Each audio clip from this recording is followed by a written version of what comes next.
দ্বিতীয় পাঠ। আমার কি করে বড় হলাম সেই গল্প বলবো। আমার বাবা বাড়ি ছিল পাকা একতলা। আমাদের 5টি পুকুর ছিল, 10 বিঘা জমি।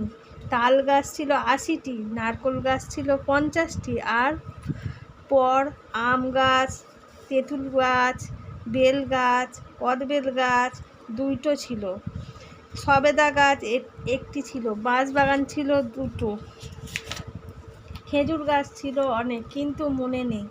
জামরুল গাছ। আমাদের জমি 2 ধার ধান চাষ হতো, গরমের ধান, বর্ষার ধান, তার মাঝে হতো সর্ষে চাষ, মুগ কড়াই, মুসুর।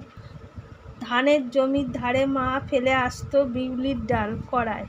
শীতকালে বাবা কপি চাষ করতো, পালং শাক হতো আমাদের জমিতে। এই গল্প হলো আমাদের কি কি গাছপালা আছে।